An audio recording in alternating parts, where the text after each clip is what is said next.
We're connected to the protests against the Atlanta Public Safety Training Center are sitting in jail tonight, accused of money laundering. But outside of the DeKalb County Jail tonight was a crowd of people who say they are standing with them and the movement they supported. Atlanta News First, Carly Barnett is outside of that jail right now. Carly, good evening. Good evening, Sean. Those protesters left around 9:30, but they say that they are wanting to raise their voices in opposition to what they say were egregious charges. The GBI says the three were wrongly using donated funds, but those roughly 100 people that were out here earlier said the three were wrongly charged.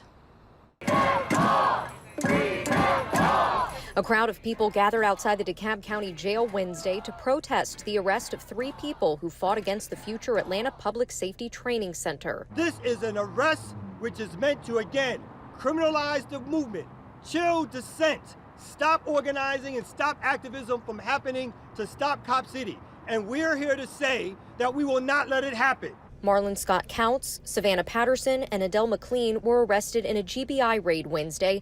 They face charges of money laundering and charity fraud.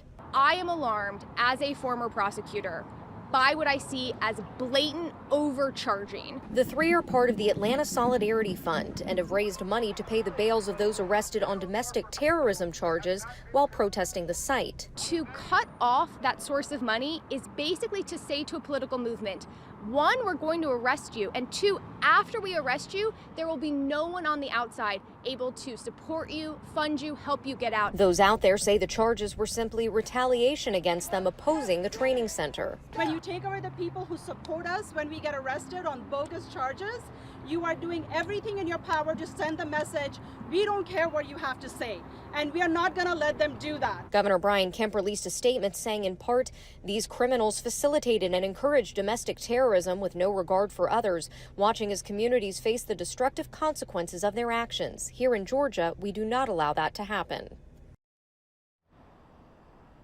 Now, it's still unclear where the money in question went to. The GBI has not yet released those arrest affidavits that would reveal that information. The next Atlanta City Council meeting is coming up on Monday, June 5th. That's where they will vote on funding. Live in Decatur, Carly Barnett, Atlanta News First. Carly, thank you.